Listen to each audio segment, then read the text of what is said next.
Hello friends, welcome to my channel. आज हम बात करेंगे एलआईसी के द्वारा दिया गया 2024 का सबसे पहला प्लान जिसका नाम है जीवन धारा 2 और इसका टेबल नंबर है 872। तो फ्रेंड्स, ये एक सबसे बढ़िया, आज तक का मैं कह सकती हूँ सबसे अच्छा एक एन्युटी प्लान है। चलिए इसके डिटेल्स जो हैं वो अच्छी तरह से डिस्कस करते हैं। सबसे पहले ये एक non linked, non participating individual savings guaranteed annuity plan from Inception है।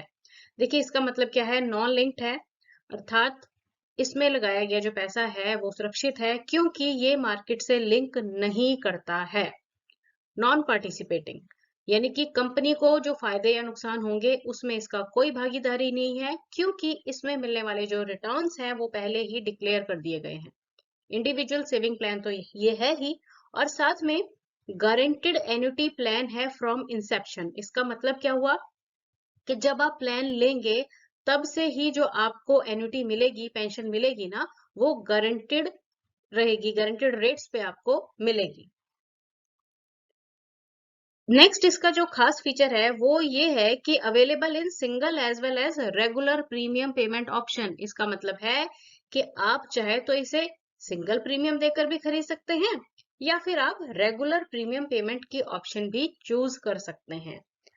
नेक्स्ट इसकी खास बात यह है कि single as well as joint life option जो है वो अवेलेबल रहेगी। इसका मतलब है कि अगर आप चाहें तो अपने लिए इसको एज सिंगल एन्युटी प्लान की तरह परचेज कर सकते हैं या फिर जॉइंट लाइफ ऑप्शन भी इसमें अवेलेबल रहेगी जिसमें आप दो लीनियल डिसेंडेंट्स या फिर असेंडेंट्स ऑफ द फैमिली को ले सकते हैं।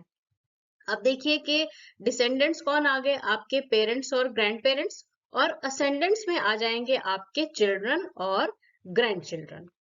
या फिर आप अपने स्पाउस को जॉइंट लाइफ में ले सकते हैं या फिर अपने सिबलिंग्स को। सिबलिंग्स कौन हो गए, आपके भाई या बहन, या फिर पेरेंट्स इन लॉज को भी जॉइंट लाइफ ऑप्शन में लिया जा सकता है। तो देखिए कितनी लिक्विडिटी दी गई है इस प्लान में।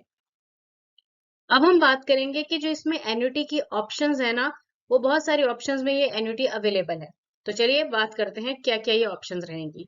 सबसे पहले हम बात करेंगे रेगुलर प्रीमियम की। देखिए जैसे आप स्क्रीन पर देख रहे हैं कि रेगुलर प्रीमियम पेमेंट पे अगर आपने ये प्लान खरीदा, पहले हम बात करेंगे एन्युटी टाइप। अगर सिंगल लाइफ एन्युटी टाइप ली गई है तो देखिए वो अवेलेबल है 7 ऑप्शंस में। ऑप्शन वन में दिया गया है life annuity for single life. सीधा स्पष्ट कि जो भी एकल व्यक्ति है, सिंगल व्यक्ति है, इंडिविजुअल जो व्यक्ति है, उसके लिए लाइफ एन्युटी रहेगी ऑप्शन वन में। जो ऑप्शन टू है इसमें है life annuity with return of premium for the single life. यानी कि लाइफ एन्युटी तो है ही, साथ में रिटर्न ऑफ प्रीमियम भी होगा, पर एक ही व्यक्ति जो सिंगल व्यक्ति है, क्योंकि हम ये सिंगल लाइफ एन्युटी की बात कर रहे हैं ना, तो ऑप्शन टू क्या कह रही है, लाइफ एन्युटी भी होगी और रिटर्न ऑफ प्रीमियम भी होगा साथ में। Option three, life annuity with 50% return of premium after attaining the age of 75 for single life. अब देखिए इसमें क्या है, ऑप्शन थ्री कह रही है कि लाइफ एन्युटी तो मिलेगी, मतलब लाइफ लॉन्ग पेंशन तो मिलनी ही है, पर साथ में 50% ऑफ रिटर्न ऑफ प्रीमियम भी होगा जब जो भी व्यक्ति जिसने पॉलिसी ली है वो 75 साल की आयु जो है वो अटेन कर लेगा। ऑप्शन फोर, जो फोर्थ ऑप्शन है, ये कह रही है annuity with the 100% of return of premium after attaining the age of 75 years. अब इसमें क्या है, फोर्थ ऑप्शन में एन्युटी तो है ही, मीन्स पेंशन तो मिलेगी ही, और साथ में 100% रिटर्न ऑफ प्रीमियम होगा 75 साल की एज हो जाने के बाद। ऑप्शन फाइव कह रही है life annuity with 50% of return of premium after attaining the age of 80 years of the single life. अब ऑप्शन पांच में दिया गया है कि 50% रिटर्न ऑफ प्रीमियम होगा, कितना, पॉलिसी होल्डर की एज जो है 80 साल जब हो जाएगी उसके बाद। नेक्स्ट जो सिक्स्थ ऑप्शन है इसमें लाइफ एन्युटी भी है, 100% रिटर्न ऑफ प्रीमियम भी है 80 साल की एज के बाद। सेवंथ ऑप्शन में है life annuity with 5% return of premium after attaining age of 76 to 95 years of single life. तो देखिए जो 7th ऑप्शन है इसमें कहा गया है कि लाइफ एन्युटी है, यानी कि पेंशन तो है ही, 5% मिलेगा रिटर्न ऑफ प्रीमियम। कितनी एज, यानी कि 76 साल से लेकर 95 साल, यानी कि 76 साल की आयु हो गई है, उससे 95 साल तक की एज के लिए ये 7th ऑप्शन जो है वो अवेलेबल रहेगी। नेक्स्ट, रेगुलर प्रीमियम में ही जॉइंट लाइफ एन्युटी अगर आपने चूज की है तो उसमें दो ऑप्शंस रहेंगी। जो ऑप्शन 8th है वो कह रही है life annuity for joint life. ये सीधी स्पष्ट है कि जो जॉइंट लाइफ है उसमें आपको एन्युटी मिलेगी, यानी कि पहले जो पॉलिसी होल्डर है उसे मिलेगी और उसके बाद जिसको उसने साथ में जॉइंट में लिया हुआ है उसे भी मिलेगी। और ऑप्शन 9 कह रही है life annuity with the return of premium for the joint life. इसमें क्या है, लाइफ एन्युटी भी है और रिटर्न ऑफ प्रीमियम भी रहेगा ऑप्शन 9 में। अब हम बात करेंगे अगर इस प्लान को लिया गया है सिंगल प्रीमियम खरीद कर। तो सिंगल प्रीमियम से लिया गया है तो सिंगल लाइफ एन्युटी में ऑप्शन नंबर 10 है। ये कह रही है life annuity with the return of purchase price for single life. तो इसमें क्या है, एन्युटी तो मिलेगी ही ऑप्शन नंबर 10 में, और साथ में क्या होगा, रिटर्न ऑफ परचेज प्राइस, यानी कि जितना प्राइस देकर आपने ये पॉलिसी खरीदी है वो वापस मिल जाएगा। और अगर जॉइंट लाइफ ऑप्शन में लिया गया है इसे ऑप्शन नंबर 11 में, तो life annuity with the return of purchase price for the joint life. तो इसमें क्या होगा, एन्युटी तो मिलेगी ही जॉइंट लाइफ में और रिटर्न हो जाएगा परचेज प्राइस, यानी कि जितना प्रीमियम आपने भरा था वो आपको वापस मिल जाएगा। तो देखिए ये सारी की सारी एन्युटी ऑप्शंस रहेंगी इसमें, क्योंकि देखिए दो ऑप्शंस में अवेलेबल है, रेगुलर प्रीमियम में भी है, सिंगल प्रीमियम में भी है, सिंगल लाइफ में भी है और जॉइंट लाइफ में भी है। तो इस प्रकार ये 11 ऑप्शंस यानी कि 11 ऑप्शंस में एन्युटी जो है हमें मिल सकती है। वो डिपेंड करेगा कि हमने कौन सी जो ऑप्शन है प्रीमियम पेमेंट की और एन्युटी लाइफ की किस प्रकार की चूज की है। चलिए अब हम इसमें एलिजिबिलिटी कंडीशंस की बात करेंगे। सबसे पहले हम बात करेंगे मिनिमम एज एट एंट्री। तो देखिए 20 साल है इसमें मिनिमम एज, 20 साल का कोई भी व्यक्ति जो है वो इस प्लान को खरीद सकता है। नेक्स्ट हम बात करेंगे मैक्सिमम एज एट एंट्री। अब देखिए ये जो मैक्सिमम एज एट एंट्री है ना, ये डिपेंड करती है कि हमने कौन सी एन्युटी की ऑप्शन चूज की हुई है, उसी के हिसाब से मैक्सिमम एज एट एंट्री जो है वो डिपेंड कर रही है।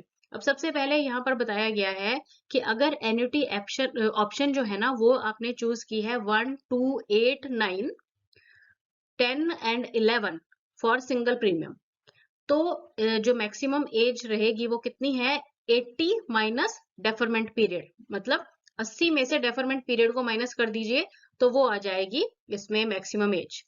और अगर ऑप्शन 5, 6 और 7 ली है तो 70 में से डेफरमेंट पीरियड को माइनस कर दीजिए। ऑप्शन 3 और 4 ली है तो 65 साल में से डेफरमेंट पीरियड को माइनस कर दीजिए तो वो हो जाएगी मैक्सिमम एज एट एंट्री।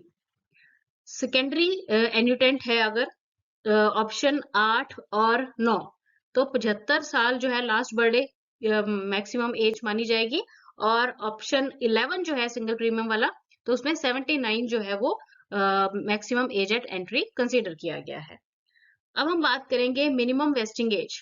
तो अगर ऑप्शन ली है 1 to 9 तो उसमें आ जाएगी 35 इयर्स और मैक्सिमम वेस्टिंग एज आ जाएगी एन्युटी और प्राइमरी एन्युटेंट्स में। तो उसमें देखिए एन्युटी ऑप्शन के हिसाब से ये ऑप्शन 1, 2, 8, 9, 10 है अगर, तो ये आ रही है 80 इयर्स 80 साल, 5, 6 और 7 है तो 70 साल, ऑप्शन 3 और 4 है तो 65 साल। अब हम बात करेंगे डेफरमेंट पीरियड की। तो देखिए जो डेफरमेंट पीरियड है ना ये भी ऑप्शंस के हिसाब से ही होगा। अगर आपने ऑप्शन 1 से 9 मतलब 1 से 9 तक कोई भी ऑप्शन चूज की है तो डेफरमेंट पीरियड जो है टर्म जो रहेगी ना इसमें वो है 5 से 15 साल। और ऑप्शन जो 10 से और 11 आपने ली है तो टर्म जो होगी वो 1 से लेकर 15 साल होगी। नेक्स्ट हम बात करेंगे प्रीमियम पेमेंट टर्म की। तो इसमें जो पीपीटी है, रेगुलर प्रीमियम में तो जितना डेफरमेंट पीरियड रहेगा सेम वैसे ही होगा, और सिंगल प्रीमियम में तो हमने एक ही बार प्रीमियम देना है। और प्रीमियम पेमेंट मोड जो है, रेगुलर प्रीमियम में तो ईयरली, हाफ ईयरली, क्वार्टरली या फिर मंथली नेच आप यूज कर सकते हैं जो आपको ऑप्शन सुटेबल लगे, और सिंगल प्रीमियम में तो हमने एक ही बार प्रीमियम देना है। मोड ऑफ एन्युटी पेमेंट, अब ये जो मोड ऑफ एन्युटी पेमेंट है ना, ये भी मंथली, क्वार्टरली, हाफ ईयरली या फिर ईयरली बेसिस पर है। जैसे भी पॉलिसी होल्डर को सुटेबल है वो मोड जो है एन्युटी पेमेंट का वो चूज कर सकता है। नेक्स्ट हम बात करेंगे minimum purchase price for single premium. अगर आप सिंगल प्रीमियम देकर ये पॉलिसी खरीदना चाहते हैं तो उसके लिए मिनिमम जो परचेज प्राइस है वो क्या होगा। तो देखिए ये एन्युटी ऑप्शन के हिसाब से लिया गया है। First of all annuity option पहले दी गई है, डेफरमेंट पीरियड अगर 10 से 15 साल है और एज है कितनी, 55 या फिर उससे अबव। तो ऑप्शन 1 में जो परचेज प्राइस मिनिमम आ रहा है वो आ रहा है 1 लाख, और ऑप्शन 2 में ये होगा 1,25,000। और साथ ही अगर जो एज है वो 55 साल या उससे कम है, बिलो 55 ईयर्स है, तो ऑप्शन 1 में जो मिनिमम परचेज प्राइस है वो है 1,25,000 और ऑप्शन 2 में ये है 1,30,000। अब नेक्स्ट पोर्शन में हम बात करते हैं कि अगर डेफरमेंट पीरियड लिया गया है 5 से 9 साल का चूज किया गया है, तो अगर एज 55 साल या उससे अबव है तो ऑप्शन 1 में जो मिनिमम प्रीमियम है वो है 1,50,000 और ऑप्शन 2 में ये है 1,70,000। और सिमिलरली अगर जो एज है वो कितनी है, बिलो 55 है, तो ऑप्शन 1 में 1,65,000 और ऑप्शन 2 में ये है 1,70,000। अब लास्ट कॉलम की बात करते हैं जहां पर डेफरमेंट पीरियड लिया गया है 1 से 4 साल। तो अगर एज 55 या उससे अबव है तो ऑप्शन 1 में ये है 2,05,000, ऑप्शन 2 में ये है 2,15,000। और एज अगर बिलो है 55 साल से तो 2,10,000 और ऑप्शन 2 में ये है 2,15,000। Minimum additional premium for top up annuity. देखिए इसमें टॉप अप एन्युटी की भी ऑप्शन अवेलेबल है। टॉप अप एन्युटी में क्या रहता है कि आप एक्स्ट्रा प्रीमियम देकर अपनी एन्युटी जो है वो इंक्रीज कर सकते हैं। टॉप अप एन्युटी इसे कहते हैं। तो minimum additional premium for top up annuity जो है वो 50,000 है और मैक्सिमम प्रीमियम के लिए कोई लिमिट नहीं है, ये आपकी इनकम पर डिपेंड करता है। टॉप अप एन्युटी की अगर हम बात करें तो देखिए एडिशनल प्रीमियम जो है देना पड़ेगा at any time during the deferment period provided policy is in the full force. मतलब अगर आपकी पॉलिसी प्रॉपर वे में चल रही है, इन फोर्स है, तो डेफरमेंट पीरियड के दौरान एडिशनल प्रीमियम देकर आप टॉप अप एन्युटी की फैसिलिटी जो है वो ले सकते हैं। Annuity will be based on the prevailing annuity rates, और उस टाइम पर जो भी एन्युटी के रेट्स चल रहे होंगे उसके हिसाब से टॉप अप एन्युटी जो है वो आपको मिल जाएगी। Each top up will be treated as independent single premium। देखिए हर एक टॉप अप को इंडिपेंडेंट सिंगल प्रीमियम की तरह कंसीडर किया जाएगा और इसी को आप सरेंडर भी इंडिपेंडेंटली ही करवा सकते हैं अगर आपको करवाने की आवश्यकता हो। तो देखिए इस प्लान में लिक्विडिटी ऑप्शंस भी रहेंगी। जैसे कि अभी हमने बात की कि इस प्लान में एन्युटी जो है वो हमें 11 अलग अलग ऑप्शंस में अवेलेबल है, तो बहुत ही लिक्विड प्लान है ये। अब इसमें ये बताया गया है कि लिक्विडिटी फैसिलिटीज जो है ना वो एन्युटीज में रहेंगी, जिसमें कि हमने देखा कि रिटर्न ऑफ प्रीमियम की ऑप्शन भी है, जिसमें क्या है कि अगर आपने ऑप्शन 2, 9, 10 या फिर 11 चूज किया है तो उसमें रिटर्न ऑफ प्रीमियम की ऑप्शन भी है, या फिर कुछ परसेंटेज जो है हम ले सकते हैं। इसमें क्या ऑप्शन है, इसमें है पोर्शन ऑफ प्रीमियम या फिर purchase price after 5 years, means कुछ पोर्शन प्रीमियम का या फिर परचेज प्राइस जो है 5 साल के बाद कमेंसमेंट ऑफ द एन्युटी हमें मिल जाता है। पर आप ये याद रखेंगे कि अगर हम ये रिटर्न ऑफ प्रीमियम या फिर परचेज प्राइस वगैरह कमेंसमेंट ऑफ एन्युटी के बाद लेते हैं तो एन्युटी और उसके जो बेनिफिट्स है ना वो प्रोपोर्शनली रिड्यूस हो जाएंगे। साथ ही यहाँ पर ये भी ध्यान देंगे कि जो लिक्विडिटी फैसिलिटी है ना ये टॉप अप पेमेंट्स पर अवेलेबल नहीं है। इसी प्लान में जो एक और ऑप्शन दी गई है वो है एडवांस्ड एन्युटी ऑप्शन। देखिए जैसे कि हमने बात की कि ये प्लान हम सिंगल में भी ले सकते हैं और ज्वाइंट लाइफ ऑप्शन में भी अवेलेबल रहेगा। तो अगर ज्वाइंट लाइफ ऑप्शन है ना तो रिटर्न ऑफ प्रीमियम है ऑप्शन 9 और 11 में। नेक्स्ट इसमें एक और फैसिलिटी दी गई है कि अगर फर्स्ट एन्युटेंट की मान लीजिए डेथ हो जाती है, किसी भी मतलब 2 एन्युटेंट हैं उनमें से एक की डेथ हो गई, तो जो सर्वाइविंग एन्युटेंट है ना उसके पास ऑप्शन रहेगी कि वो डिस्काउंटेड कैश फ्लो को विड्रॉ करवा सकता है ड्यूरिंग एडवांस्ड एन्युटी पीरियड।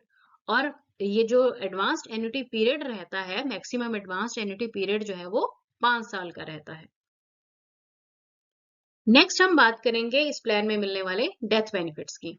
तो देखिए, अगर प्लान को लिया गया है सिंगल लाइफ में, ऑप्शन 1, 2, 7 और 10 अगर चूज की गई है और डेथ हो जाती है ड्यूरिंग डेफरमेंट पीरियड, तो नॉमिनी को जितना भी टोटल प्रीमियम दिया गया है डेट ऑफ डेथ तक, उसका 105% जो है वो डेथ बेनिफिट के रूप में मिल जाएगा। अब सेकंड केस, अगर डेथ जो है वो डेफरमेंट पीरियड के बाद होती है, तो एन्युटी पेमेंट जो है वो रुक जाएगी और नॉमिनी को कोई भी जो डेथ बेनिफिट है वो नहीं मिलेगा। ये ऑप्शन 1 है ओनली। नेक्स्ट आइए कि अगर ऑप्शन 2 और ऑप्शन 10 है, तो एन्युटी जो है एन्युटी जो है वो क्या होगा, उसमें एन्युटी तो रुक जाएगी, पर नॉमिनी को जितना भी प्रीमियम पे किया गया है ना, उसका 100% जो है वो डेथ बेनिफिट के रूप में मिल जाएगा। किसमें? ऑप्शन 2 और 10 में। अब लास्ट बात करते हैं कि annuity option with return of purchase price after attaining the age of 75, 80, 76 to 95 years, यानी कि ऑप्शन 3 to 7 अगर लिया गया है, तो क्या होगा, डेथ अगर हो जा रही है तो 100% ऑफ टोटल प्रीमियम पेड, यानी कि जितना प्रीमियम पे किया गया है वो पूरा, पर अगर कुछ रिटर्न ऑफ प्रीमियम लिया है तो उसको उसमें से माइनस कर दिया जाएगा और वो जो बचा हुआ पैसा है वो नॉमिनी को डेथ बेनिफिट के रूप में मिल जाएगा। अब नेक्स्ट हम बात करेंगे कि अगर इसी प्लान को जॉइंट लाइफ में लिया गया है, ऑप्शन 8, 9 और 11, और डेथ डेफरमेंट पीरियड के दौरान हो जाती है, तब इसमें हम कंसीडर करेंगे कि ऑन फर्स्ट डेथ, यानी कि पहली डेथ है, यानी कि उनमें से एक व्यक्ति की, एक पॉलिसी होल्डर की डेथ हो जाती है जॉइंट में से, no death benefit shall be payable and policy will continue with the payment of due premiums. कोई डेथ बेनिफिट नहीं मिलेगा, जो भी पॉलिसी है वो चलती रहेगी, प्रीमियम हमें देने पड़ेंगे। और अगर डेथ हो जाती है लास्ट सर्वाइवर की, पहले तो फर्स्ट की हुई ना, अब जो दूसरा बचा है उसकी भी डेथ हो जाती है, तो क्या होगा, डेथ बेनिफिट मिलेगा नॉमिनी को कितना, 105% ऑफ टोटल प्रीमियम पेड। तो ये केस था कब, अगर डेफरमेंट पीरियड के दौरान डेथ हो जाती है, पहले एन्यूटेंट की भी और उसके बाद दूसरे की भी। और अब हम केस कंसीडर करेंगे कि अगर डेथ जो है ना वो डेफरमेंट पीरियड के बाद होती है, तो इसमें जब फर्स्ट डेथ होगी, यानी कि पहले व्यक्ति की डेथ होगी ऑप्शन 8, 9 और 11 में, तो कोई डेथ बेनिफिट नहीं मिलेगा, 100% ऑफ एन्युटी अमाउंट जो है वो कंटिन्यू रहेगा लास्ट सर्वाइवर जब तक अलाइव रहेगा तब तक। और जब लास्ट सर्वाइवर की भी डेथ होगी तो क्या होगा, ऑप्शन नंबर 8 है अगर, तो कोई डेथ बेनिफिट जो है वो नहीं मिलेगा, पॉलिसी टर्मिनेट हो जाएगी। पर अगर 9 और 11 आपने ऑप्शन चूज की है रिटर्न ऑफ परचेज प्राइस वाली, तो 100% ऑफ टोटल प्रीमियम जो पेबल है वो हो जाएगा नॉमिनी को। अब हम बात करेंगे कि इसमें जो डेथ बेनिफिट है ना, उसे भी आप ऑप्शंस में ले सकते हैं। तो उसमें देखिए, लमसम के रूप में भी इसे लिया जा सकता है, एन्युटी के रूप में भी लिया जा सकता है और इंस्टॉलमेंट्स भी ली जा सकती हैं, monthly, quarterly, half yearly mode में। एंड में हम बात करेंगे कि इस पॉलिसी में सरेंडर, लोन और रिवाइवल के भी बेनिफिट हैं। तो देखिए, सरेंडर भी इसे करवाया जा सकता है, अगर सिंगल प्रीमियम पॉलिसी है तो इसको सरेंडर करवा सकते हैं at any time on the payment of purchase price. Regular premium है तो इसे आप सरेंडर करवा सकते हैं एट एनी टाइम ड्यूरिंग या फिर डेफरमेंट पीरियड के बाद, प्रोवाइडेड प्रीमियम जो है वो 2 साल तक लगातार दिए होने चाहिए। इस प्लान पे आप लोन भी ले सकते हैं, और अगर मान लीजिए कि इस पॉलिसी को आपने बंद हो गई है अनपेड प्रीमियम की वजह से, तो आप इसको रिवाइव भी करवा सकते हैं during 5 consecutive years from the date of first unpaid premium. Thanks for watching the video and best of luck.